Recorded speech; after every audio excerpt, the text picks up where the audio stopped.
Chapter 16. Alan had no idea how long he roamed the streets searching for Madison. He ran first to his apartment block, but Tim had not seen her. Then he ran to the local police station, but the officers there, busy coping with drunks, muggers, sniffers, suicides, and traffic accidents, couldn't help him at all.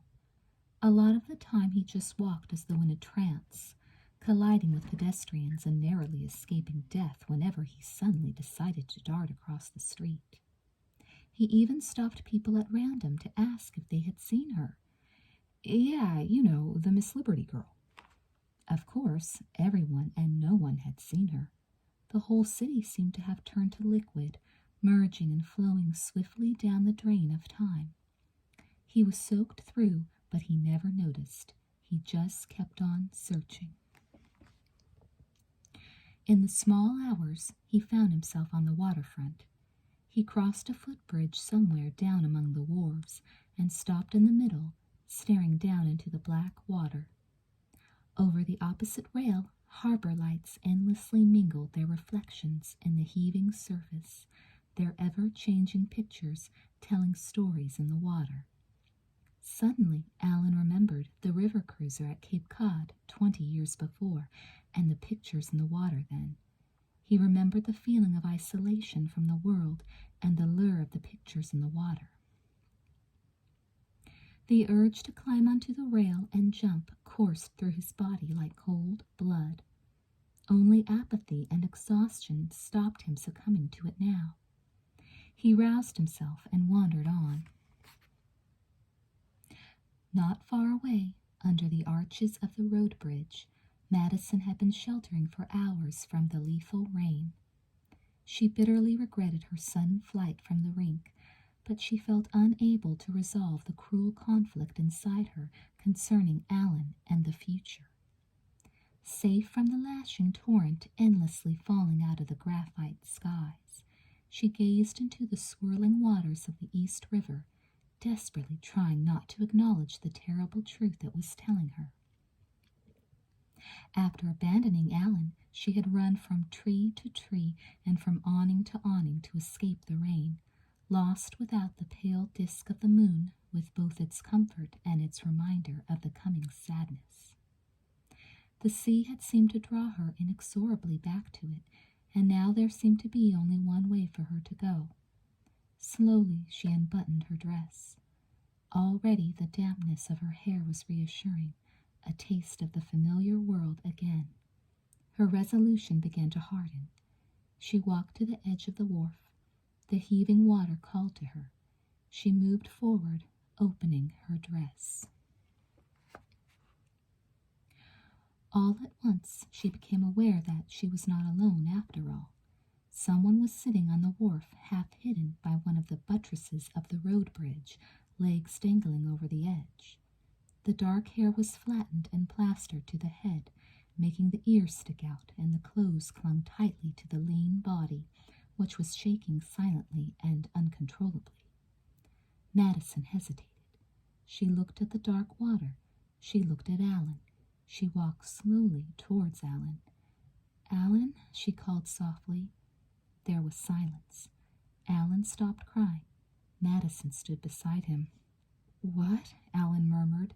He didn't move or look up. He seemed lost in a dream. "Yes," she said. For a long time nothing happened. Then slowly Alan reached out and put his arms around her legs and held her. After a while he knelt up and hugged her hips and pressed his head into her lap. Madison leaned over him and her breasts brushed his face. He stood up and they held each other under the bridge while the rain petered out into odd flurries and the swelling moon lurked dull and pasty behind the thinning cloud high over the murmuring city. They wandered happily and aimlessly through the damp, gleaming Manhattan streets, aware only of each other. Alan was animated, chattering incessantly, laughing and joking and being suddenly serious. Madison walked arm in arm beside him, enjoying his boyish vigor and his fun but bearing within her the burden of the secret which she had been on the brink of taking away with her forever into the ebbing tidewaters beneath the bridge. Alan turned to her excitedly.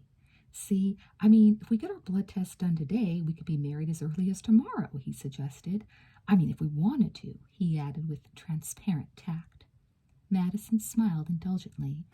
Alan, before we get the blood test done, I shall have to tell you everything, she insisted. Alan spread his arms with carefree abandonment. So tell me everything, sweetheart, he shouted recklessly, spinning along the curb like a top. Madison pressed her lips together with uncharacteristic firmness and shook her head. Not today, she said playfully. Alan clung to her arm like a child pestering its mother for some toy or treat. But see here, honey, if we get the test done today, no pressure on you, baby, then, well, that's that all done, and as soon as you tell me, we can get married. Any time, see? Madison just smiled enigmatically. Alan smiled too and fell silent for a while. Eventually, they reached the apartment building. You are just going to love being married to me, Alan started on again as they came through the revolving door. I just so happen to come from a long line of married people. He broke off momentarily to wish good morning to a hunchbacked, one-armed janitor who was half-heartedly washing the marble floor of the lobby with a bucket and mop. The janitor grunted without turning round. My mom and dad, they were married, Alan buzzed as they entered the elevator. And their moms and dads, they were married too, he revealed intimately, as though passing on some terrible secret. Madison dissolved into melodious laughter at Alan's bubbling repartee as the elevator doors closed behind them. The janitor straightened up and flung down his mop. It was Walter Kornbluth. His left arm was encased in a thick plaster cast, and it stuck out at an angle under his borrowed overall, supported on a stainless steel surgical bracket fixed round his waist. Behind his cracked glasses, one eye was lividly discolored, and his lower lip was swollen angrily. As soon as the elevator doors had closed, he slithered across the wet floor and started running up the carpeted staircase 2 steps at a time. At each landing, he glanced up at the indicator to check that he was ahead of the car. Reaching the 4th floor with the indicator showing 3, Walter raced across the hallway to a potted plant, snatched a camera from the foliage, and slung it round his neck. Then he smashed the glass front of a fire hose panel with his armored left elbow and raced back towards the elevator, unreeling the fire hose behind him. As the indicator reached 4 and the doors opened, Walter opened the valve and a thin jet of high-pressure water shot into the lift. He sprayed the jet up and down and from side to side as if it were a barrage of machine gun fire, while screams and shouts of dismay issued from the flooded car. After a few seconds, he turned off the valve, flung down the hose, and aimed the camera at his victims, clicking frantically away. As the mist on his spectacles cleared, Walter's eye widened in horror in the viewfinder. "You son of a bitch!" bellowed a drunken male voice as a hulking young man advanced out of the elevator, clenching and unclenching his fists in a frenzy of indignation. Behind him, a pretty brunette in an evening gown was blowing her matted hair out of her mouth and uttering piercing shrieks of terror and shock. Seconds later, Walter Kornbluth was cartwheeling down the staircase towards the lobby with the fire hose wrapping itself tighter and tighter round his body. "I thought we were going upstairs," Madison exclaimed as the doors opened and Alan led her back into the lobby and towards the street. "Yeah, I know, honey," he replied, stopping and taking her by the shoulders. "But I love you. I love you, and I'm not going to lose you again." He guided her towards the revolving door. "So we are getting married tonight. We're going to get in the car, and we're going to drive down to Maryland," he informed her firmly. "I don't know why I didn't think of it before. Freddie always gets married in Maryland. You don't need a blood test down there." Suddenly, Alan stopped in his tracks. "Damn, there's this dinner tomorrow night with the president," he remembered, slapping himself on the forehead. "Hey, but that's okay. We can drive down to Maryland after we have dinner with the president," he exclaimed, brightening up again and leading the bewildered Madison back to the elevator. "We'll even be dressed up already, sweetheart." Madison looked uneasy as they got back into the lift. "Alan, I still haven't told you about my—" I know, sweetheart. You haven't told me this great, big, dark secret of yours." Alan grinned, pressing the fourth floor button. "That's okay. You can tell me in the car on the way to Maryland." As the doors closed, moans of pain and frustration echoed round the lobby from the direction of the staircase as Walter Kornbluth extricated himself from the tangled fire hose and examined the remains of his precious camera. Then he dragged himself out of the building and into his car and retreated to plan the next assault in his campaign to expose the secret mermaid of New York. And next time he was determined to succeed. Chapter 17. Most of the next day, Alan and Madison slept and made love, and slept and made love, while the fountain trickled musically and the mermaid smiled down on them protectively. Alan answered a few vague inquiries on the telephone from Mrs. Stimler and banished the business from his mind again. In the evening, he and Madison got dressed up for the presidential dinner and for the trip to Maryland afterwards. He put on an immaculate tuxedo, and she donned a long, dark blue dress in the Grecian style and brushed her hair freely over her honey shoulders. Alan fixed the necklace he had bought for her the day before round her neck, and they set off. The dinner was a dazzling occasion. Limousine after limousine purred up to the hotel entrance. Furs and jewels and medals gleamed in the lights as press and television captured the rich and the powerful and the ambitious parading into the glittering lobby. Madison glowed with excitement as they drove up in Alan's smart BMW, and she was handed out onto a long red carpet by a uniformed valet. As they sat down at their table in the vast banqueting hall, hung with huge crystal chandeliers and mountains of flowers, Alan leaned across to her, grinning like a child. "You know what I hope?" he murmured tenderly. "I hope we have a boy and a girl." Madison gazed in awe at the hundreds of guests seated at round tables. What kind?" she whispered, as a waiter filled their glasses. Alan chuckled happily. "What kind? Well, the young kind, I guess, sweetheart. The older kind are a little troublesome to deliver." He picked up his glass and turned to their neighbors. "We're getting married tonight," he announced. The other guests called out congratulations and raised their glasses in a toast. "Oh, thank you," Alan cried, smiling radiantly at Madison and drinking heartily. Madison smiled demurely back and sipped thoughtfully from her tall glass, her eyes fixed on his innocently carefree face as Alan sat back and basked in the admiring and envious glances coming from all sides. Behind the scenes in the frantic hotel kitchens, Monsieur Ambrose, the maître d'hôtel, flitted anxiously among his subordinates, feeling rolls, sniffing sauces, and tasting wines. "Why is these breads in here and not out there?" he demanded, squeezing a crisp roll fastidiously. It exploded in a shower of brittle crumbs. He reached out and collared a young waiter with an earring and a tight black trousers. "Gary, why these butter is hard like the rock?" he complained, pinching the boy's taut buttock. "You want it softer?" pouted the boy with heavy double entendre, swaggering away with a basket of fruit. Ambrose's jaundiced eye lighted upon an unfamiliar figure dressed in scarlet and black waiter's livery, who appeared either to be related to the hunchback of Notre Dame or to be carrying something extremely bulky under his left arm. He was also wearing a surgical collar. "Hey, Quasimodo," he lisped, "you have broken the arm?" Walter Kornbluth grinned casually, peering through cracked spectacles.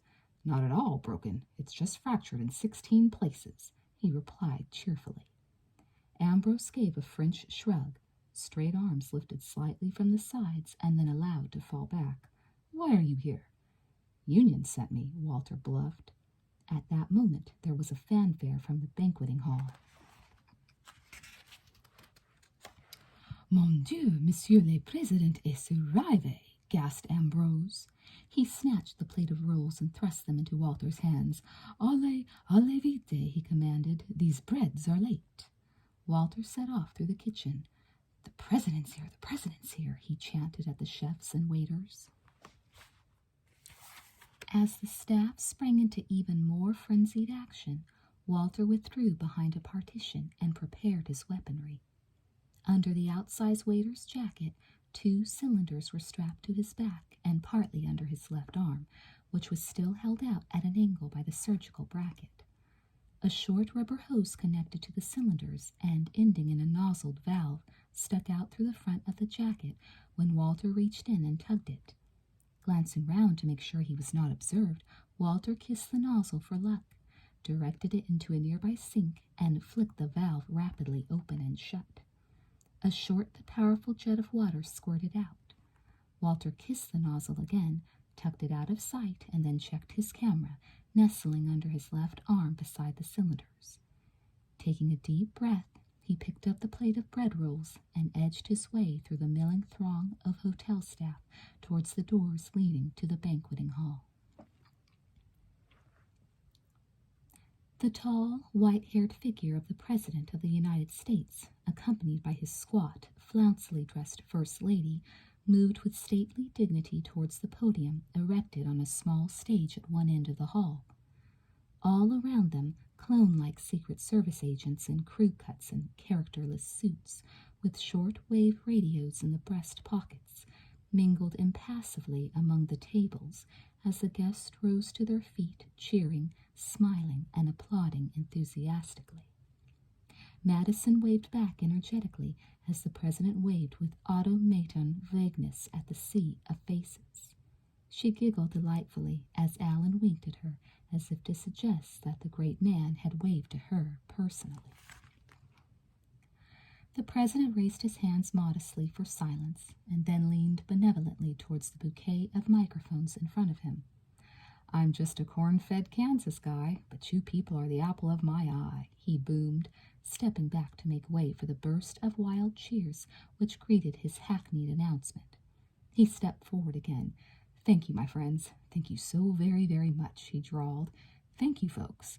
I can't tell you just how great it is for us to be back here in... The President paused, as if searching for the word. There was a momentary awed and in some quarters apprehensive hush. Here in New York City, he beamed at last, opening his arms expansively. The hall erupted in rapturous applause. Unnoticed in the excitement and the euphoria, Corn Bluth carried the dish of rolls awkwardly between the tables, the heavy cylinders in his broken arm causing him to walk with a kind of lopsided crouch. With a deferential grimace at the cheering guests, he plonked the rolls down on a table and then made his way hastily towards the table where Alan and Madison were hollering and clapping with everyone else, smiling fondly at each other, and then at the remote blue-suited figure on the distant podium. Alan felt he wanted to race up to the microphones and announce to the President of the United States and the First Lady and all the dignitaries that he, Alan Bauer, was going to be married to the ravishing lady in the blue gown with the waist-length straw-colored hair. Then one of the conspicuously anonymous Secret Servicemen ranged on the steps of the presidential podium suddenly caught sight of the bespectacled hunchback approaching through the loyal throng. Immediately he snatched out his radio. Alert, alert, he snapped into it. Agent 5, intercept waiter with suspicious hump.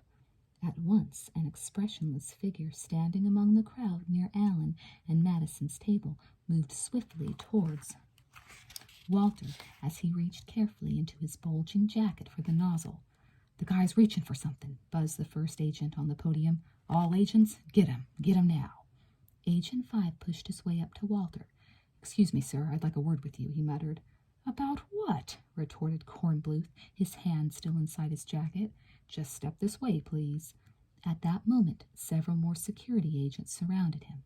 Walter shook his head irritably. Look, this has got nothing to do with the president, he protested vehemently.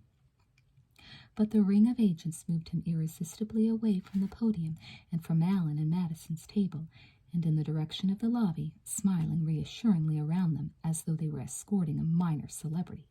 "This has nothing to do with the president," Walter shouted as heads started turning. The president paused in his address and watched the incident with calm detachment. "Well, folks, I guess some guy just found out how much his dinner cost," he quipped blandly, raising more sycophantic laughter and applause from all sides. "I want to talk to the press," Walter yelled in desperation. "I have a formal statement to make on a matter of national significance." As Walter was bundled out to murmurs of "Commie Democrat" and "Red for Dead," the guests gradually sat down and the president resumed his speech. "And in Bob Hollins you have a candidate for Congress who is in touch with the people," he droned, "who built up a business that was once just a pushcart on wheels, a business left to him by his grandfather, which is today one of the largest factory concerns in the state." Allen was listening now. Somehow the president's words seemed relevant to himself, perhaps serving as a reproach to him for the way he had recently been neglecting Ralph Bauer and Sons' wholesale produce. Suddenly he became aware that Madison was whispering earnestly in his ear, Allen, it's time for me to tell you." He gaped at her, startled. "What, now, honey, now?" "Yes, Allen, right now." Okay, he grinned nervously. "That's great." Madison shook her head emphatically. "Not here, Allen." He glanced around and shrugged. Fine, so let's go," he proposed, rising and leading her towards the exit into the lobby. As they threaded their way among the tables, the audience burst into sustained applause for the president's speech. Madison gazed around smiling in acknowledgement and waving graciously to left and right.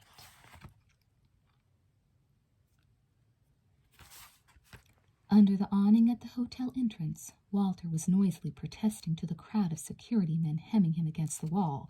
I am not crazy, he shouted. "There is a mermaid in there with the president." "Sure, I am a scientist and I am telling you," Walter persisted as photographers and pressmen milled around the group. "Where the hell's that goddamn car, for Christ's sake?" grunted a senior agent. "We got to get this commie lunatic out of here fast." At that moment, Allen and Madison came out of the lobby, and Allen handed his car park coupon to an attendant. "Gray BMW," he said, including $1. As the boy ran eagerly across to the car park, Allen glanced over at the commotion on the sidewalk. "There's that crazy guy again," he laughed, nudging Madison to look. Then he looked more closely. "Hey, honey, I know that guy," he murmured, staring at Walter. "I saw him up at Cape Cod.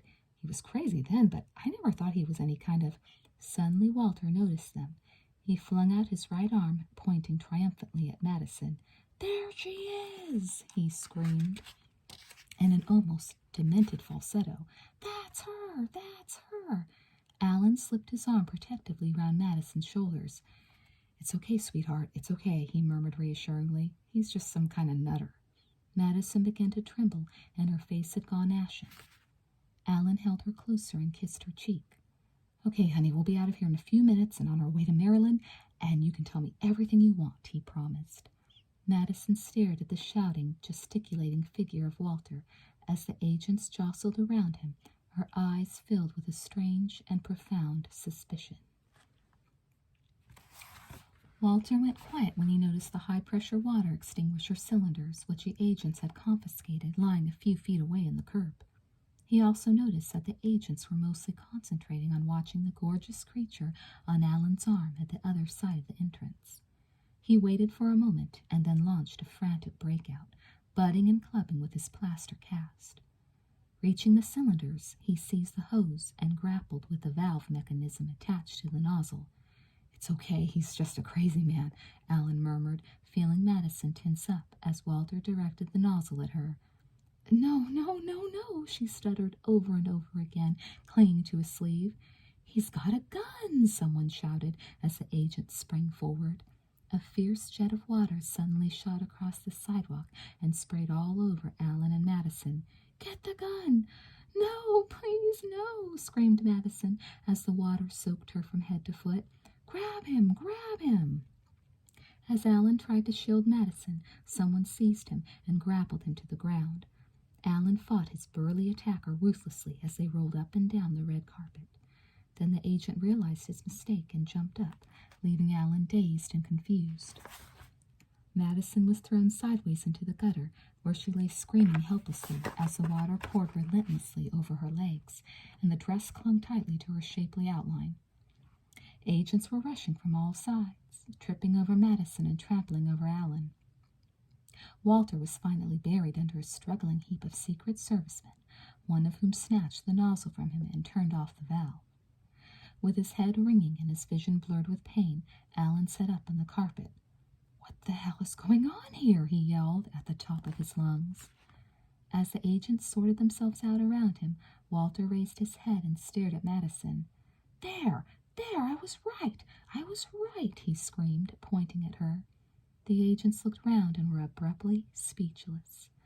Alan stared at the sobbing figure lying drenched in the gutter.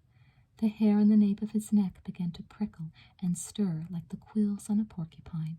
His mouth fell open and his face froze. From beneath the hem of Madison's sodden dress, a slim, glittering tail lay over the curbstone, its pearly scales flickering with myriad colors and delicate shades of iridescent light. The double scimitar of its fin lay gently stirring in the puddle of water. "Behold the mermaid!" Walter Kornbluth cried, delirious with success. Pandemonium broke out again. Television and press personnel surged around Madison, trampling over Alan in their eagerness to get the first pictures and interviews. Kornbluth pushed through the stunned Secret Servicemen, his eyes ablaze with triumph, muttering, I was right, like some magical incantation. Alan sat in paralyzed isolation, gaping at Madison, numbed with horror and shock. "Who are you? Where do you come from? What is your name? Who brought you here?" The reporter's barrage of questions ran off Madison like the water still trickling down her face. She gazed at Alan through her tears, while the flashbulbs exploded cruelly in her brimming eyes. "Hey, miss, look this way, please. Turn your head to me. Smile, please, miss. Get her hair out of the way. Let's see the tits. Pull the dress up higher. Get the goddamn dress off her." Eventually, Alan got shakily to his feet and stood staring down at her like the rest of the rapidly swelling crowd. Slowly, Madison stretched out her hand towards him. Alan, she pleaded. "Please, Alan." But he just stood there among the gawping, pointing, chattering crowd. "Grab her," shouted a senior agent. "Grab him. Grab everybody." Agents converged on Kornbluth, and Alan was taken and held by two men. "Let's pick her up," ordered the senior agent, leading a number of agents over to Madison. "Alan," she moaned piteously, her gleaming fin twitching spasmodically under the glare of the TV lights and the popping flashbulbs. Still Alan stared silently down at her, rigid with shock and unable to speak. His eyes were filled with a mixture of disbelief, horror, and sadness. The agents picked the strange creature up from the gutter and carried her unceremoniously through the jostling, babbling onlookers and the horde of ruthless media vultures to an enormous black Cadillac limousine with smoked glass windows that had just whispered up to the entrance. Alan watched blankly as his lady from the sea was bundled hastily into the car, and it cruised swiftly away, followed by a stream of photographers and video crews running in pursuit in the hope of a last picture. Then he, too, was hustled away into a second limousine and driven off. Last to go was Walter Kornbluth. Swelling with importance, he kept shouting that he was very happy to be interviewed and would pose for photographs. But by the time the press people noticed him again, it was too late. He, too, was marched to a black Cadillac and driven quickly away. Chapter 18. At noon the following day, Dr. Ronald Ross, curator of paleontology, walked briskly along the basement corridor of the Museum of Natural History, dressed in a white laboratory coat and sporting a red bow tie. He brusquely greeted the handful of FBI personnel hanging around the corridor leading to the research department, tapped his identity badge, and strode officiously along to the laboratory buried in the bowels of the huge building. He nodded curtly to Sergeant Buckhalter of the U.S. Marines, who stood on guard at the door, Sten gun at the ready. "Afternoon, sir," Buckhalter rapped out, snapping to attention. Ross paused and smiled, touched by this demonstration of respect for his authority. "Buckhalter," he acknowledged crisply, and entered the laboratory like a classical actor making an entrance onto the stage. A functional metal staircase led down into a large chamber on 2 levels. The upper level consisted of a dimly lit mezzanine section containing monitoring and computer equipment.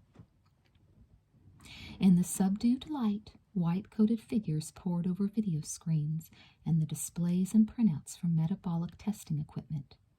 On the lower level, a huge glass tank about 10 feet square and filled with water stood in the center of the chamber. Above it, a steel gantry supported powerful lights and hoisting apparatus. The chamber was silent except for the clatter of teleprinters and the bleeping of oscilloscopes. Ross strode into the monitoring area. "Anything, gentlemen?" he asked hopefully. "Mr. Fujimoto?" A serious young Japanese looked up from his keyboard terminal and shook his head. "Nothing, Dr. Ross. No change." Ross glanced round at the others. All shook their heads and returned to their work. He beckoned Fujimoto to follow and descended to the lower level. They went over to the tank and looked in. Alan was standing naked in a corner of the tank with the water up to his neck. Attached to various points on his body were thin wires sprouting from a kind of belt around his waist. A cable led from the belt up along the gantry and divided again into connections to the various devices in the monitoring area. Alan stared back at Ross and Fujimoto with frightened, bewildered eyes. "Listen, I am a man. I am not a fish," he murmured, as if for the millionth time, in a hoarse and weary voice. "How many times do I have to tell you guys? Now will you just let me out of here, please?" Ross stared at Alan with cold, scientific detachment, appraising the young viral body with steely gray eyes. Then he turned to Fujimoto. "Let's try some interaction," he suggested impassively. His colleague nodded eagerly. "Fine," he agreed. He signaled to a technician standing beside a large crate beneath the hoist. "Put her in, Jim." In the crate, Madison was lying like a beached dolphin, trussed in a kind of harness attached to the hoisting gear. Like Alan, she wore a belt round her waist with electrodes leading to different parts of her body and a cable connecting her to the monitoring apparatus. The scales of her fin and tail were dulled and chafed, and she was panting under the shroud of wet blankets and the hot lights. The technician removed the blankets and operated the hoist. Madison was lifted out of the crate, swung out over the tank, and lowered slowly into the water. While this was being done with clinical efficiency, Alan closed his eyes and averted his face. The harness was released and hauled back out of the water, and Madison began to swim around the bottom of the tank, her tail and fin undulating slowly and gracefully, up and down. Ross and Fujimoto watched intently through the glass, while the technicians concentrated on their scanners and monitors. Madison swam to and fro a few times, her body regaining a little of its tone and luster once more. Gradually she swam up to the surface and along beside Alan, her hair a glorious golden cloud in the water, brushing against his legs and hips. Alan held his face away from her like a statue. Madison murmured his name like a magic spell, but he did not respond. "I guess they thought you might be one of us," she whispered faintly. There was a pause. "Yeah, I guess," Alan said at last, almost inaudibly, still looking firmly away from her. Madison laid her hands gently on his chest. "You said that whatever my secret was, you would understand," she reminded him earnestly. At last Alan turned to look at her, his face twisted with anguish. "Yeah, I know, but I, he stammered, lapsing helplessly into silence and looking away again. "You thought at least I was a human being." Alan nodded briefly. Madison reached out to touch his face, but Alan lurched away from her, sending violent ripples round the edge of the tank. Dodging the splashes, Ross and Fujimoto peered through the glass, growing restless with frustration and disappointment. Ross took off his spectacles, polished them irritably on the hem of his laboratory coat, and replaced them on his small, sharp nose. Madison murmured Alan's name a few more times, but he did not even look at her. Then she turned sadly and dived to the bottom of the tank and lay there motionless, her hair floating over her like an exotic weed. Ross turned abruptly on his heel and clattered up the staircase to the monitoring area, where his team were still hopefully scanning their instruments for some sign of unusual activity. "He's been in that goddamn water for 12 hours. He's obviously just a man," Ross growled resentfully. "Get Tarzan out of there and concentrate on her." While the technicians hauled Alan out of the tank, Madison curved herself over until her head rested on her fin and lay perfectly still, isolated and defeated under the cold glare of the lights. Half an hour later, a transit van with darkened windows drew up at the entrance to Alan's apartment block. As the side door slid open, a crowd of photographers and journalists surged round it, pushing and shoving shamelessly. 2 FBI agents got out with Alan between them. One of them quickly removed the blindfold round Alan's eyes, and then the 2 agents jumped back into the van, and it drove rapidly away. Alan stood on the curb, blinking in the early afternoon sunlight and the glare of sizzling flashbulbs and television lights as the fusillade of questions erupted. "Greg Martin, WMET Radio, here with Alan Bauer," rapped a pushy young man, flourishing a microphone. "Mr. Bauer, just when and where did you first meet the mermaid?" Alan tried to force his way across the sidewalk, but his path to the door was solidly blocked. Look, sorry folks, but I don't want to," he mumbled ineffectually, waving his hands. "Mr. Bauer, tell me, where did you meet?" asked a girl from one of the women's magazines. "How long have you known each other?" Alan shook his head, vainly trying to push the notebooks, lenses, and microphones aside. "Did you know she was a mermaid?" "Did you actually make love to her, Alan?" someone shouted from the back. "Oh, now that's a stupid question," Alan snapped, fighting his way towards the revolving door. "Is it true that she eats worms? Actually eats them?" "Mr. Bauer, did you have to make love to her underwater?" Alan swung round furiously. "Now listen, Jack, that's none of your goddamn business," he hissed ominously. "Hey, Mr. Bauer, is she some kind of mutant from the effects of effluent pollution?" demanded a spotty boy from an ecology magazine. "Yeah, is it possible she's some kind of missing link?" "You're the one with the missing link," Alan snapped back, managing to almost reach the door where Tim was struggling to clear a path for him. A smartly dressed middle-aged woman in a tight trouser suit grabbed Alan's sleeve. "I'm from People magazine, Mr. Bauer. Is it true that she's also seeing Burt Reynolds?" Alan turned back to face the voracious mob. "Oh, for Christ's sake," he screamed. At that moment, Freddie Bauer drove up in his red Porsche. He was wearing a classy sheepskin coat with a checked trilby perched jauntily on his small head. With surprising agility, he leaped out over the door and started clearing a swath through the throng like a harvester in a wheat field. "Leave the guy alone," he yelled. "Leave my little brother alone. Get the hell out of the way here." Alan's drawn, grayish face opened up in a blooming smile of deliverance. "Please let me through. Freddie, get me out of here," he pleaded, battling his way towards his huge brother. Freddie reached him and seized him in a gigantic embrace. "You okay, Alan?" he murmured. "Yeah, I just get me out of here."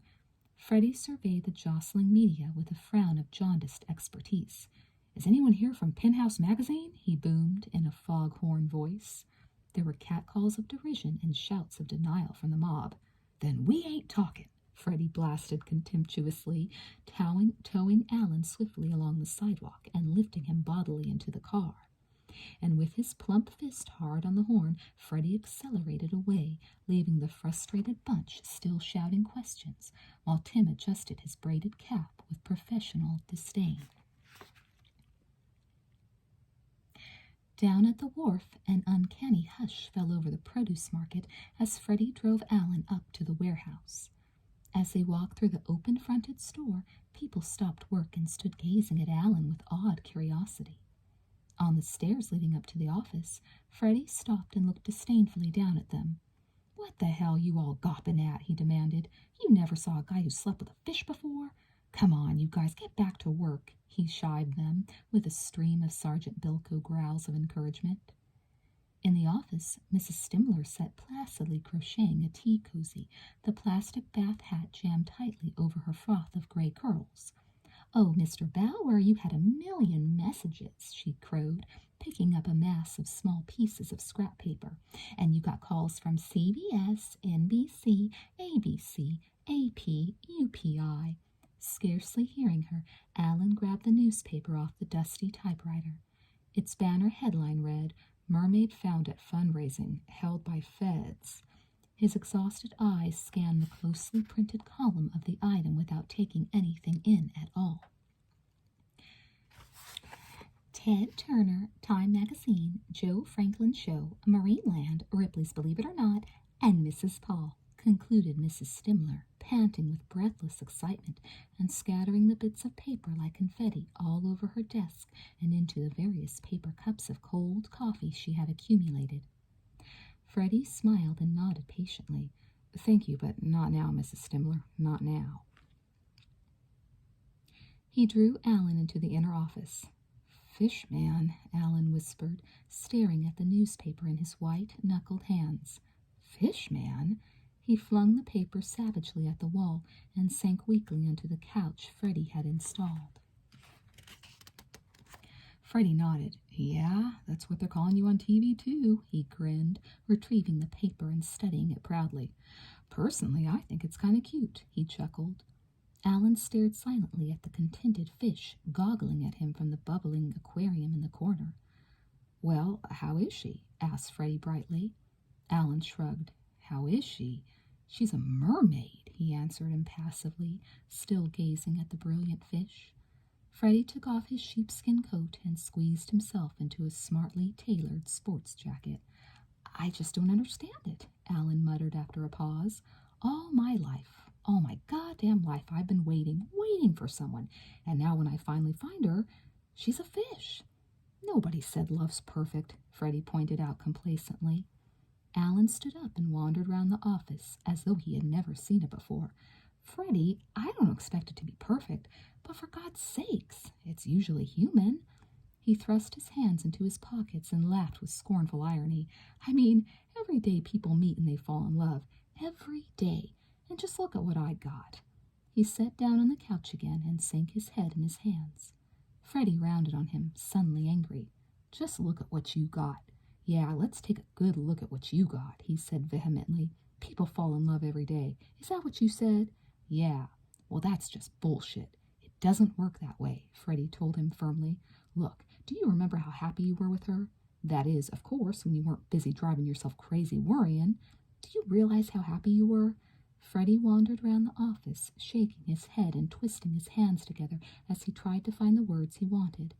Then he sat down on the arm of the couch and leaned over Alan. "People fall in love every day?" "Come on, Alan. Some people will never be that happy," he protested. "I'll never be that happy. Never." Freddie paused. Alan looked up at him blankly, without any sign of response. Freddie stood up decisively. "What the hell am I trying to talk to you for?" he exploded, making for the door. "You don't know nothing at all. Nothing." And he went out to consult Mrs. Stimler, while Alan remained hunched on the couch in the shafts of pale sunshine from the blinds, his head in his hands. Meanwhile, the fish had crowded to the front of the aquarium and were watching him with wide-open, enigmatic eyes. Chapter 19. Walter Kornbluth looked on unhappily as Madison was tipped back into the tank for the second time that afternoon, while Dr. Ross and the others studied their instruments carefully. Madison sank listlessly to the bottom of the tank, making no attempt to swim at all. Walter stared at the colorless, dull scales of her fin and tail with mounting concern. The brilliant pearly sheen had gone. Many of the scales had broken off and were floating eerily up to the surface like brown leaves on a dirty pond. The creature's skin was grayish and waxy, no longer firm and gleaming bronze. Her eyes were lifeless and fixed unseeingly on him. Her hair was matted and coarse, and it clung in ropes like strands. Her breasts had begun to sag and had lost their former ripe fullness. Kornbluth turned to the white-coated team on the mezzanine. "Hey, doesn't she look a little pale?" he suggested mildly. Everyone ignored him. Ross tore a length of printout from a computer terminal and peered at the endless wavy traces and smudges. "Good, that's a very good day's work," he announced in his thin, nasal whine. "Now tomorrow I want to see how she interacts with other marine life. Fish, lobsters, turtles, rays, octopuses, squid, echinoderms, the whole works." Mr. Fujimoto nodded enthusiastically. "Okay, Dr. Ross, I'll fix it all up for the morning." Ross gathered up papers, graphs, and tapes and stuffed them into his briefcase. "Fine, and after that we should be about ready for the comprehensive internal examination." Walter ran across the chamber to the foot of the stairs, his eyes popping incredulously. "Internal examination?" he shouted. Ross looked down at the intruder with undisguised contempt. "Naturally," he whined. "I shall want to investigate her pulmonary system, her neurological functions, her reproductive organs, everything." He turned abruptly and started up the stairs towards the exit. Walter glared up at him through the metal grill of the mezzanine landing. "Dr. Ross, are we considering how the specimen is reacting to the investigation procedure itself?" he inquired, wincing as the surgical collar he was wearing dug into his neck as he craned upward. The curator of paleontology paused and squinted sneeringly through the grating. "I am considering everything, Kornbluth," he declared with withering finality. Walter gestured towards the forlorn and motionless figure at the bottom of the tank. "Oh, I'm sure you are, Dr. Ross," he shouted. "But are you considering this? Are you considering the possibility that you might be behaving like a sadistic pig?" There was a chilling silence. Then Ross bent down and peered through the landing at the insolent non-entity beneath his feet. "While we are baring our souls, Mr. Kornbluth," he snarled, his gray dentures foaming with hatred, "I must honestly tell you that I have never considered you to be a man of science." Ross stood up again, gesturing dramatically around the chamber. "You are not a member of my team," he reminded him spitefully. Walter glanced jealously at the sniggering researchers working on the mezzanine above him. "So why don't you run along now, Walter? Run along and see if you can find us a unicorn." With that parting shot, Ross clattered up the last few steps and strode out of the laboratory. Stung to the heart by Ross's dismissive taunts, Walter walked back slowly to the tank. He took off his cracked glasses and gazed pityingly at the lifeless creature on the bottom. Her face was still turned towards him, her eyes expressionless and dead. A lump came into Walter's throat, and the pain in his arm and his neck and his broken teeth was eclipsed by the silent agony of the helpless mermaid through the glass. The enormity of her cruel plight combined with the curator's arrogant smugness to fire a flame of dark resolution in Walter's innermost being. Crippled, ridiculed, and unacknowledged, he resolved to wreak a terrible revenge on his tormentors and detractors. Turning on his heel, he stalked out of the laboratory, his eyes gleaming with malevolent purpose. But halfway along the basement corridor of the museum, he suddenly slowed down, seemingly less determined than before. He had just remembered that he had a very unpleasant appointment the following morning. Alan sat slumped in a chair in his apartment, listening to the endless mocking trickle of the fountain and trying not to look at the inviting smile of the mermaid on her rock. All night his mind had been whirling round and round in a relentless succession of images and memories, some starkly vivid, others confused and blurred. Yesterday he had felt numbed and cold about the whole thing, but now he gradually felt his blood rising in a surging desire for some kind of revenge. He was filled with a need to smash and destroy. Yet behind these feelings there was a deep and enduring longing of which he was only vaguely conscious, and its irresistible force only served to strengthen his instinct for vengeance. As dawn broke, he jumped up, threw on a jacket, and hurried out to get his car from the basement garage. Walter Cornbluth sat rigidly in the dentist's chair, warily eyeing all the gadgetry of sadistic torture surrounding him. He was feeling in a masochistic mood, and it seemed a fitting place to be after all. The surgery was equipped with all the aids to promote relaxation and to banish fear. Subdued lighting, soothing music, indoor cacti, and a tank full of fish under the window. But Cornbluth was resolved to suffer, and the fish spurred him on even more. "What's that?" he gasped as the dentist approached with a large, loaded hypodermic syringe. "Why, it's painkiller, Mr. Cornbluth," the dentist lisped. "Whoever punched you in the mouth cracked your tooth, and we are going to be very, very close to that nerve this morning." Walter shook his head firmly. "Listen, I don't deserve any painkiller, just drill." The dentist looked at his patient strangely and then put down the syringe on the tray and picked up the drill. Walter's head and left arm were already held rigid by the brace and the plaster, and now the rest of his scrawny body locked in rigor mortis. "Oh, well, if you want pain, we certainly strive to please," sighed the dentist, inserting the gleaming drill into Walter's gaping mouth. "Hold on, here we go." Walter closed his eyes and thought of sea scorpions. At that precise moment, the door from the waiting room burst open, and Alan Bauer rushed into the surgery. The drill buzzed around Walter's mouth in a rasping zigzag as the startled dentist spun around. "What the hell are you doing in here?" he shouted. Alan was poised like a panther about to spring on its prey and sink its teeth into living flesh. "Just get out of here," he snarled. Okay. The dentist dropped the drill, which rattled horribly around in Walter's ravaged mouth, and ran out of the surgery, slamming the door behind him. With agonized guttural cries, Walter spat the fizzing drill out of his mouth and leaped from the chair, backing away from the menacing intruder. "Let's you and me talk," Alan suggested, stepping forward. Walter lurched sideways and snatched the hypodermic from the tray, flourishing it defensively. "Just you stay away from me," he whispered hoarsely. Alan backed off a little. "Hey, put that thing down," he muttered. Walter took a couple of steps towards him, grimacing fiendishly. "I said let's just talk," Alan protested, attempting a conciliatory grin. "Come on now, put that needle down."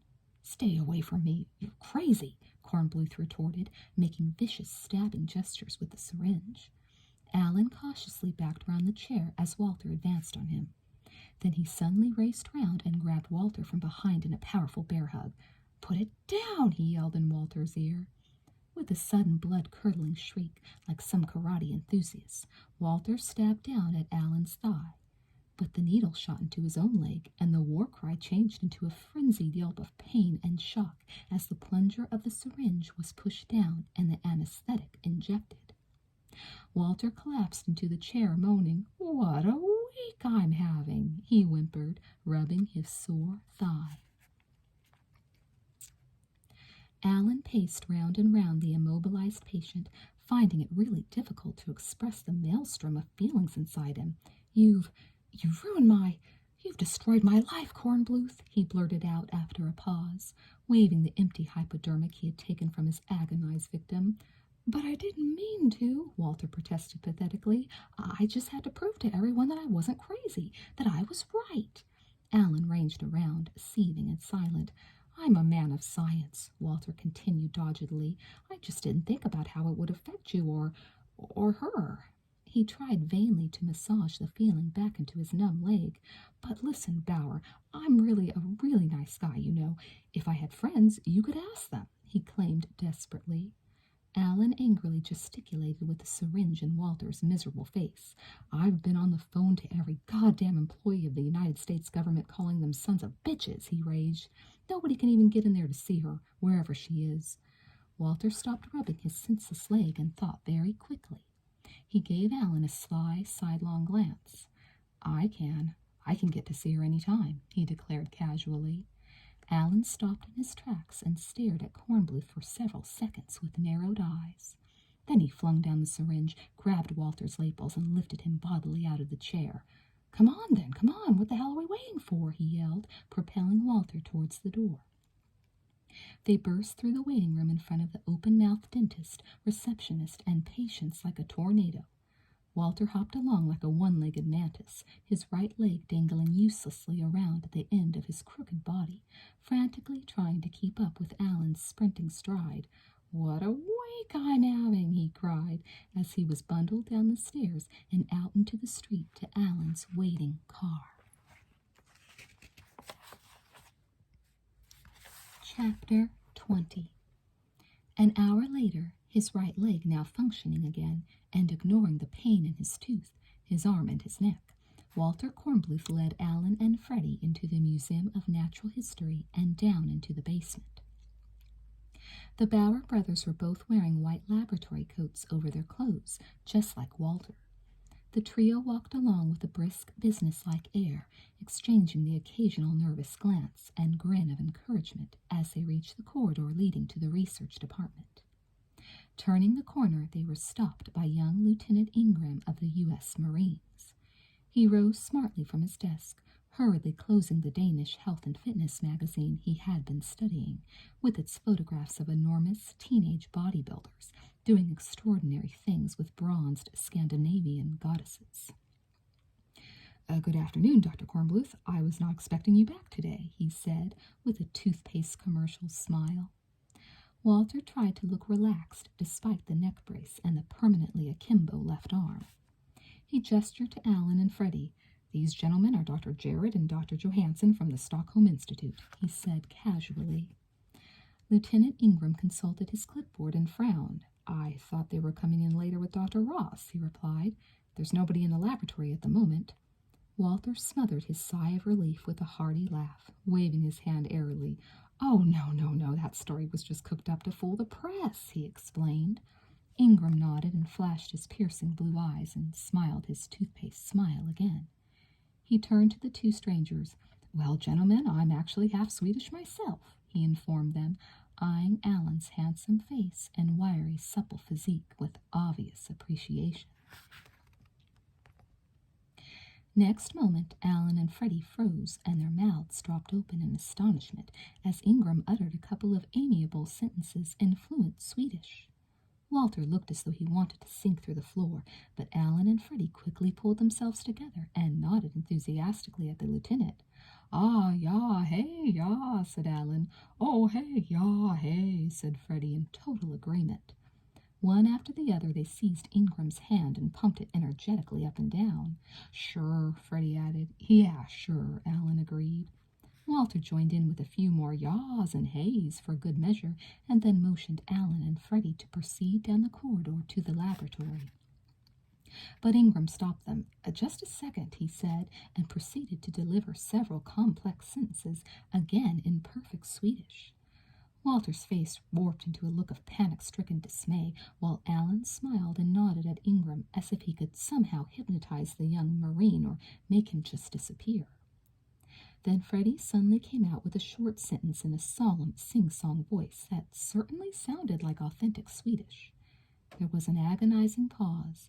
Then Ingram stared wide-eyed at the vast figure and clapped him several times on the back while roaring with hearty laughter. Alan and Walter joined in hesitantly, having not the remotest idea what Freddie had said. Ingram waved them past the checkpoint, still laughing and slapping Freddie on the back like an old mess buddy.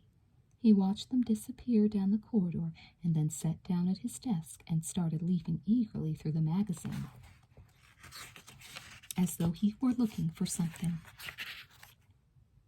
"How the hell did you do that?" Alan demanded out of the side of his mouth as they approached Sergeant Buckhalter at his post outside the door to the laboratory at the far end of the long corridor. Freddie beamed smugly. "Well, just let me tell you something," he confided. "Many of your finer quality nudie blue films come from Sweden. Well, after you've seen them 400 or 500 times, the stuff starts to sink in."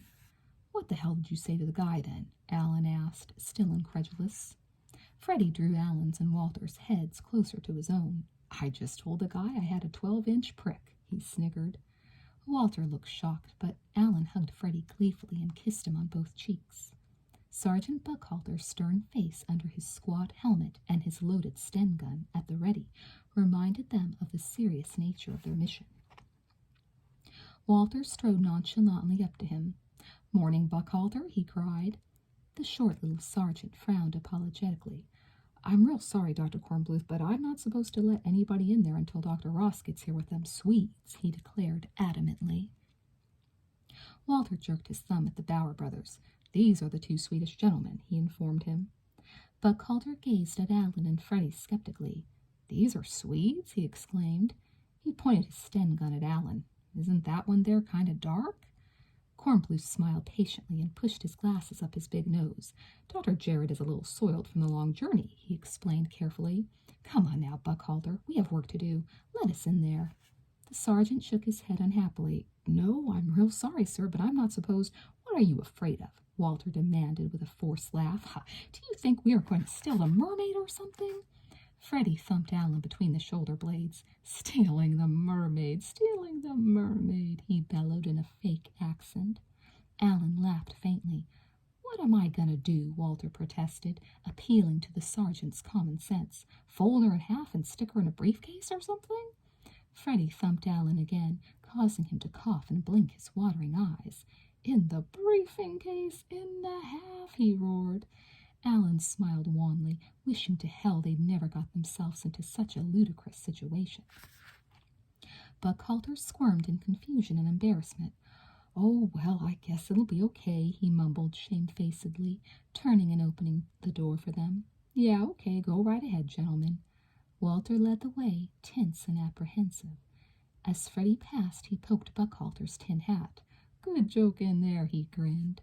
The sergeant's face smiled, but his eyes remained dead serious. Yeah, he muttered. Alan shut the door firmly behind them. The laboratory was dark and deserted. Here and there the scattered pilot lights and flickering oscillopes and the quiet clicking of the equipment provided the only signs of life. Walter switched on the overhead lights, and Freddie gazed in childlike wonder at the mysterious and motionless figure curved into a fetal bundle at the bottom of the tank, her hair covering her modestly like a shawl. Alarmed at her stillness, Alan ran down the staircase, followed closely by Walter, who hurried across to the monitoring equipment.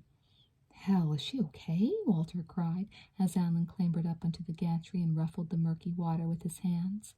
Alan shook his head uncertainly, murmuring Madison's name under his breath. Very slowly, Madison uncurled like an opening flower and looked up at him through the water. Alan smiled down at her tenderly. She seemed not to recognize him for a moment.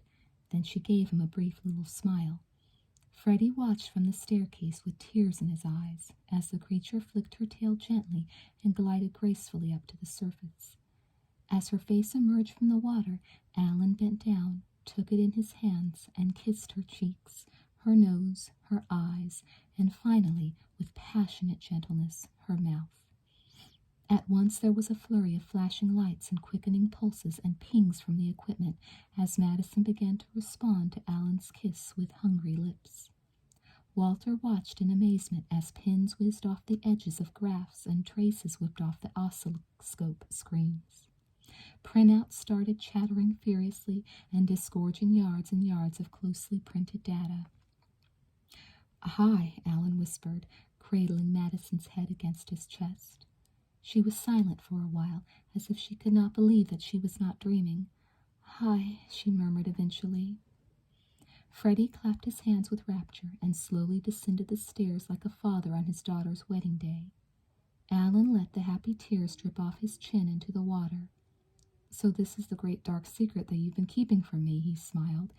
Is it just that you're a mermaid, or is there something else? No, Alan, that's all. Now you know everything, Madison whispered wistfully, clasping her arms around his neck. Alan, don't feel guilty, she pleaded, kissing his ear. Guilty? Guilty about what? About not loving me anymore. Alan reached into the water and drew her up to him, embracing her glistening body and nestling his face against hers. Oh, Madison, he murmured, all the time we were together you always knew what I was feeling. Can't you tell now, sweetheart? There was a long pause. Then Madison kissed his curly dark hair and drew his face into her breasts. Yes, Alan, I can tell now, she smiled, her eyes brightening again and her body growing firmer with some of her former vibrancy returning as they held each other close. Okay, you guys, Walter called out, trying to restore a little discipline into the proceedings. He rapidly outlined their next move. Freddie wiped away his tears and took off his vast laboratory coat before clambering up onto the gantry to help Alan pull Madison out of the tank. Then they quickly wrapped her in the coat, like a corpse in a shroud, and carried her up the staircase. Outside in the deserted corridor, Hiram Buckhalter was singing to help counter the boredom of his lonely vigil. Well, left my wife in New Orleans, 48 kids and a can of beans. All at once the door to the laboratory flew open, and Cornbluth staggered out, glasses awry, tie under one ear, and white coat in tatters. Oh, my God, he screamed, gaping in terror at the sergeant. Buckhalter looked around in all directions, nearly flooring Walter with his flailing machine gun. What the hell? He gulped, choking as his loose helmet strap flapped into his mouth. Walter pushed him away from the door. Stand back, man, he shouted. Keep away. He dived back into the laboratory. Oh, my God, cover his face for Christ's sake, he yelled, out of sight. What's happened? What's going on in there? Buckhalter mumbled, aiming his Sten gun at the door. The door opened again. Keep back, Walter warned, as he and Alan manhandled the shrouded body into the corridor. Alan stared at the sergeant in horror. That creature, that thing, he gasped. Dr. Johansson just bent down to examine her, and suddenly these rays came out of her eyes.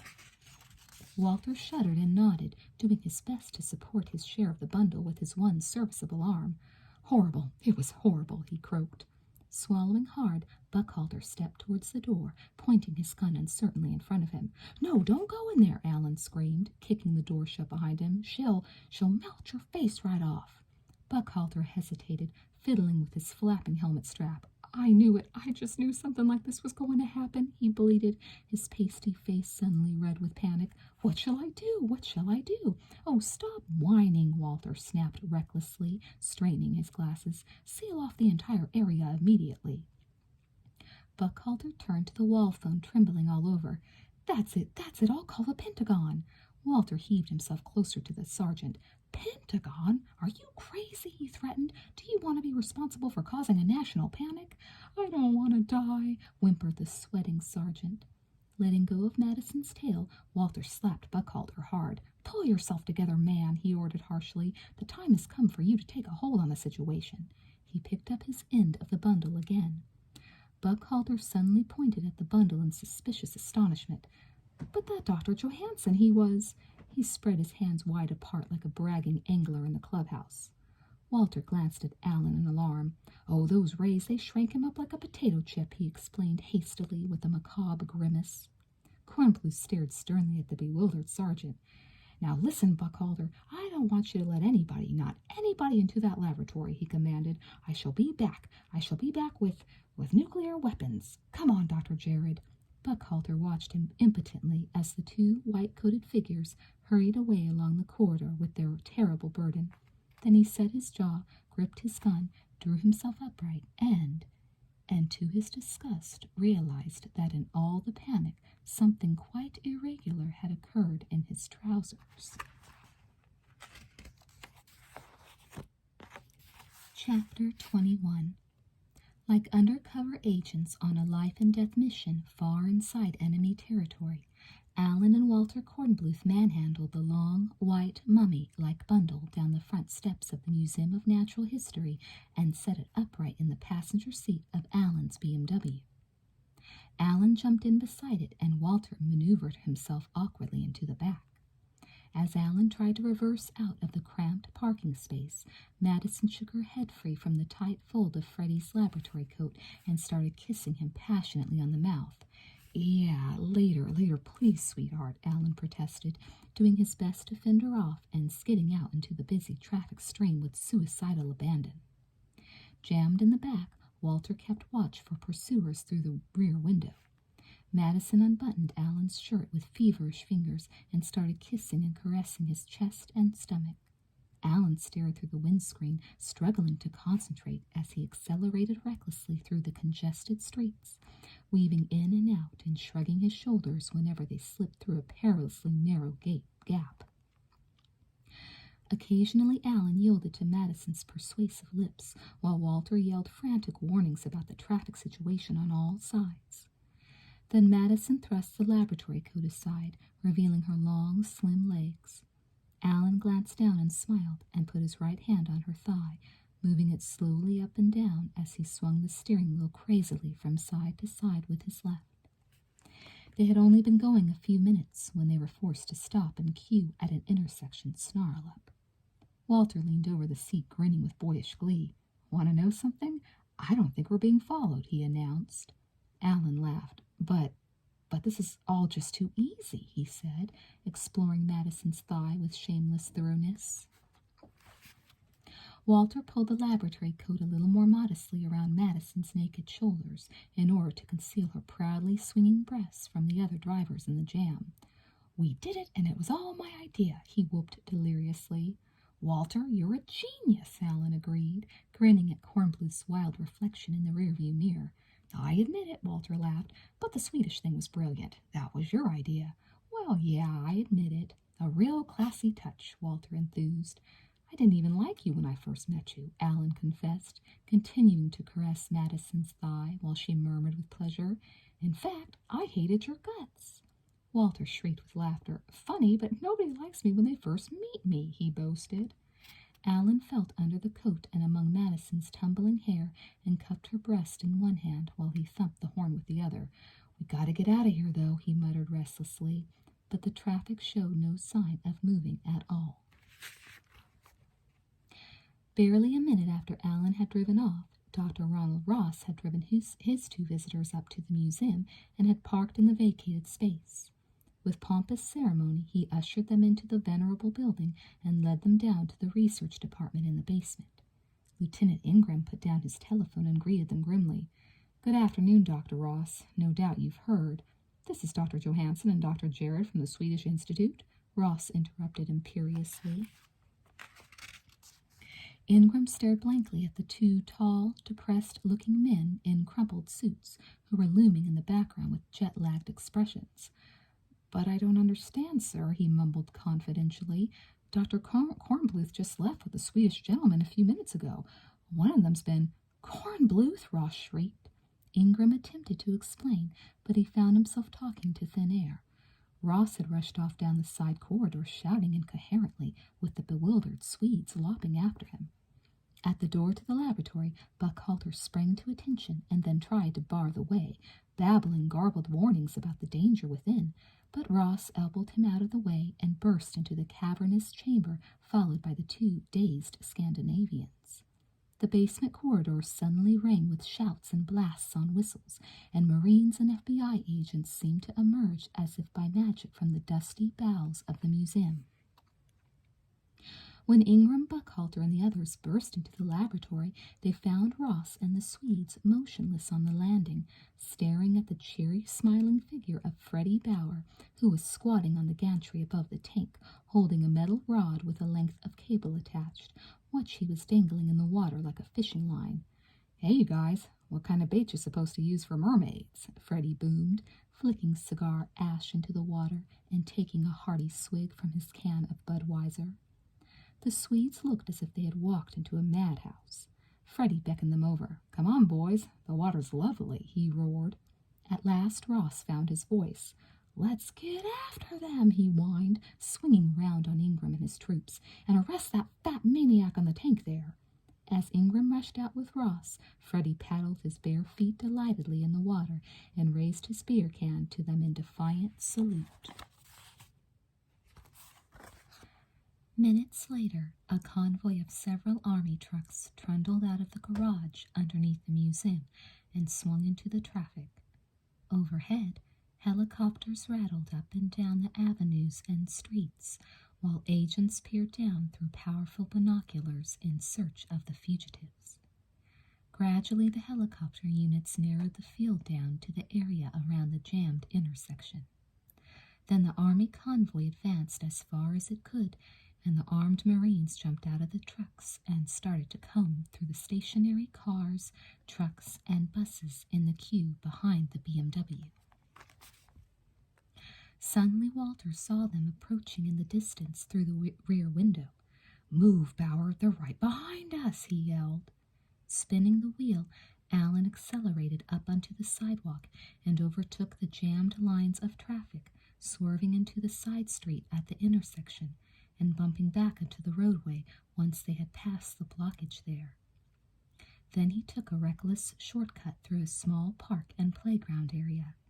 Kids enjoying themselves on bikes and in ball games scattered as Alan drove the car around the perimeter path, but two old men sitting at a chessboard on a bench did not even look up from their game as the pigeons rose in a dense cloud in front of the wildly revving BMW. A man selling balloons dived for cover, and his multicolored wares rose into the hazy Manhattan sky, lost forever to the thrilled and terrified customers cowering beside their moms and dads among the bushes. "Is it a movie?" asked one kid as Alan bounced the car into a shallow ornamental pond and out the other side and through the hedge, roaring away up the street on the opposite side of the park. At that moment, one of the army trucks careered into the square, and a helicopter descended over the rooftops and hovered over the trees, sending leaves and loose branches spinning to the ground. The children screamed and cheered in a mixture of terror and delight as the army truck crunched through some flower beds, smashed down a length of iron railing, and roared away up the narrow street in pursuit of its quarry, while the helicopter tipped forward and swooped away after it. Alan drove like a demon, the parked cars flashing past on either side in dazzling succession in the narrow street. At the next junction, he stamped on the accelerator and flew across, just missing a bus and a taxi. A cacophony of screeching tires and blaring horns erupted at junction after junction as Alan defied the lights and gunned the engine, sending the car in a series of suicidal swerving turns, left and right, one after the other. Glued to the rear window, Walter felt his heart sinking further and further as more and more army trucks and jeeps joined in the desperate chase behind them, and the army helicopters cast their doom-like shadows on the roof. Alan swept the wrong way round a one-way interchange and then shot into a narrow street lined with parked vehicles where there was just room for the width of the car. As they streaked towards a terrifyingly chancy gap between two garbage trucks parked opposite each other, Walter suddenly yelled to Alan to stop. "Don't be insane," Alan shouted, his eyes narrowing as he judged the clearance. "Pull up, stop the car," Walter insisted. "I'll slow the bastards down." Alan glanced in his mirror. 3 or 4 jeeps and trucks were staying tenaciously on their tail. "How the hell will you do that?" he demanded. "Just do as I say." Alan stamped on the brake, and the BMW slithered to a halt between the garbage trucks. Walter flung open the door and scrambled out. "I caused all this, and now I'm going to finish it," he shouted through the passenger window. Madison grabbed his ears, pulled his head into the car, and planted a sizzling kiss on his astonished lips, giggling as Walter's thick mustache tickled her face. Walter blinked, grinned, and grunted appreciatively. Then he ducked out and slammed the door. "Now get the hell out of here," he ordered. "Go, go, go, go." Alan waved his hand, and the car skidded away. Standing defiantly erect in the middle of the street between the garbage trucks, Dr. Walter Kornbluth turned to face the enemy convoy bearing down on him. His left hand was planted provocatively on his hip, supported at the elbow by the bracket. He raised his right hand with palm facing flat towards the rapidly approaching vehicles, like a revolutionary leader posing for a picture. The convoy showed no sign of obeying him. Walter waved his hand nervously. Still the trucks and jeeps sped down the narrow canyon towards him. Walter waved his hand frantically and yelled at the top of his voice. Still the convoy bore down on him. At the last moment, Walter leaped out of the way onto the sidewalk. His impetus carried him over the edge of an open loading bay, and he fell into the trap with a smashing of crates and clanking of tins, plummeting into the basement of a shop as the convoy zipped past unheedingly. There was a prolonged silence, and then a painful stirring sound. Then Walter's plaintive groans issued from the open metal flaps in the pavement. "Oh, God, oh, God, oh, God! What a week I'm having!" To his horror, Alan saw in the mirror that the army were still behind him. A few hundred yards further on, he threw the BMW into another narrow side street. Ahead was a perilously small gap where a cab had parked badly, with its rear sticking out at an angle from the curb. Alan shrugged his shoulders and stood on the accelerator pedal. "Hold on now, sweetheart," he shouted to Madison as they hurtled through with fractions of an inch to spare. Behind them, the jeeps and trucks ground to a halt. A black Marine sergeant jumped down and screamed at the cabbie, who was sitting on his front wing having a quiet smoke. "Hey, Mac, move that goddamn heap out of the way!" The cabbie looked up resentfully and slowly took the cigarette out of his mouth. "I'm here waiting for a fare," he drawled, nodding at a dingy video store across the sidewalk. The sergeant rapped out an order, and a dozen young Marines jumped out of a truck. With a chorus of yells, they picked up one side of the cab and heaved it over onto the pavement. The sergeant saluted the gaping driver, who was watching his vehicle rocking to and fro on its side in the gutter, and the squad climbed back aboard the truck, which then led the convoy roaring on its way. "Keep down, baby," Alan shouted as he swung off the street underneath the overhead subway tracks and accelerated up a ramp leading to a pair of locked steel gates. The car smashed through the gates as if they were matchwood and landed with a sickening crunch on the dockside, its overheated engine racing madly. Alan and Madison jumped out and ran hand in hand out along the jutting wharf just as one of the helicopters came beating over the steel viaduct carrying the tracks. The fugitives stood at the far end of the jetty, hugging each other tightly and staring into the heaving, oily water of the Hudson River. Madison looked comical and frail, clad in Freddie's outsize laboratory coat. Her hair streamed out in the stiff breeze, and her eyes were shimmering with tears as Alan held her hard against his bare chest. "I was ready to stay with you forever," she whispered. Alan closed his eyes. Yes, I know," he stammered, fighting the rising lump in his throat. "But now that they know who you are, they're never going to leave you alone." Madison trembled slightly in the cool wind. "I can't ever come back to you, Alan," she murmured. "Oh, I wish I could go with you," Alan whispered into her hair, stroking her cheeks with the backs of his fingers. She moved a little away from him, holding his hands in her own. "But you can," she told him simply. Alan frowned and smiled at the same time. "I can? How can I?" "It can be done, Alan." "But how?" Alan asked, gripping her hands as the helicopter hovered near. Madison drew him closer and spoke quickly. "Remember when you were 8 years old, up at Cape Cod, and you fell off the ship?" Alan nodded, still not understanding. "Well, you were safe under the water, weren't you?" Alan looked past her earnest face and down into the murky water as if trying to relive that far-off dreamlike experience. Yes, I was. At the beginning, when the girl, you were safe, Alan. You were with me." Alan still stared at the water, struggling to focus the memory. Then his eyes sank into hers. You mean that was you?" The laboratory coat blew open, and Alan felt her firm nipples against his chest. "That was you up at Cape Cod," he cried, picking her up and whirling her round and round. This is just great," he cried into the wind. "I can go with you and come back and still see Freddie at Christmas and still—" "No, Alan, you can't ever come back." He stopped swinging her and set her gently on the concrete again.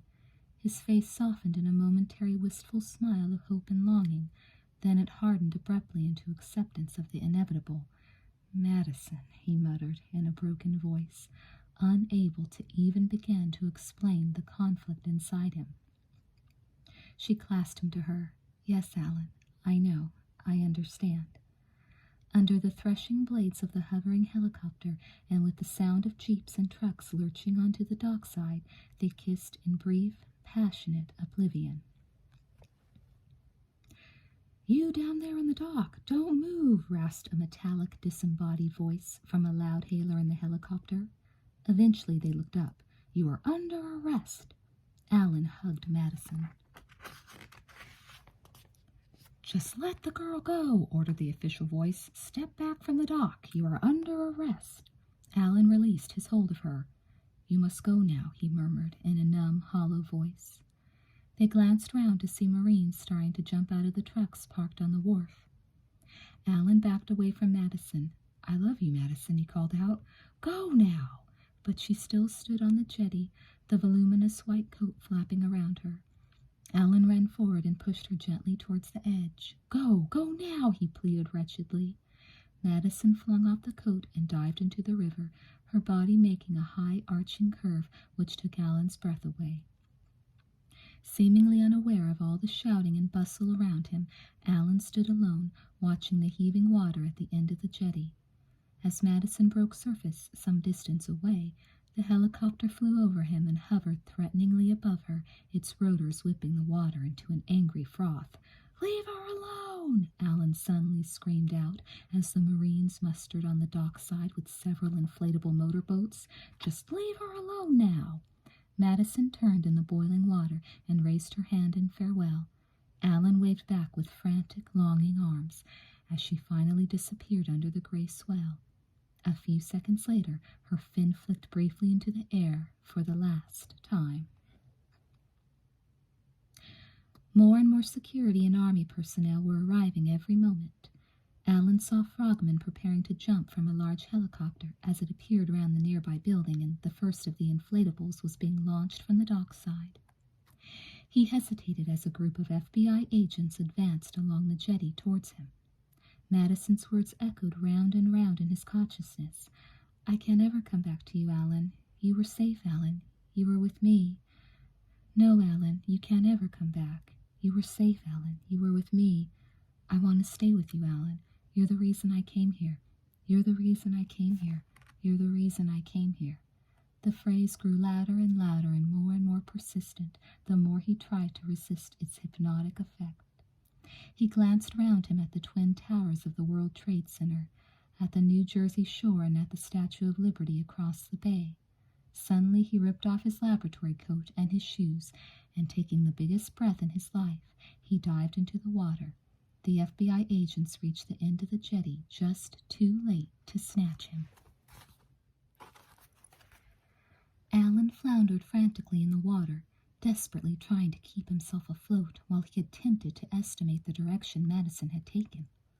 The water lashed around him as a second helicopter descended above him, and two frogmen poised to dive in after him. Then everything went dark as he began to sink inexorably into the murky depths.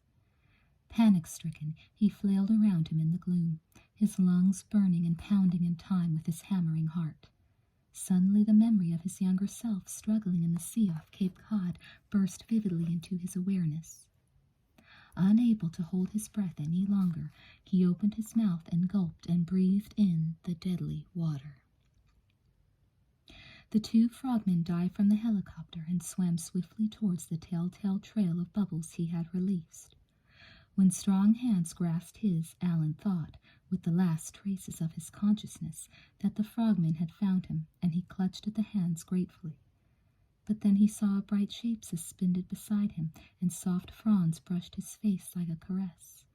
Again he opened his mouth and tried to breathe, and now he felt warm, life-giving lips pressed against his. The water seemed suddenly to be illuminated, as if the sun had emerged from behind a barrier of cloud. He responded to Madison's kiss and gave himself to her restorative embraces. They kissed and kissed again. Madison smiled reassuringly, and Alan smiled back. Madison drew him through the water and then released him. For a moment Alan panicked, but almost at once he discovered that he need not be afraid. He remembered the feeling all that time ago in the bay at Cape Cod. He began to swim easily and swiftly in Madison's glittering wake as her fluorescent tail drove her steadily through the water in slow, graceful strokes. She turned to see his first tentative movements growing rapidly into strong and confident strokes like her own, and she smiled at him with a joyful radiance which strengthened him immeasurably. All at once they were completely surrounded by frogmen.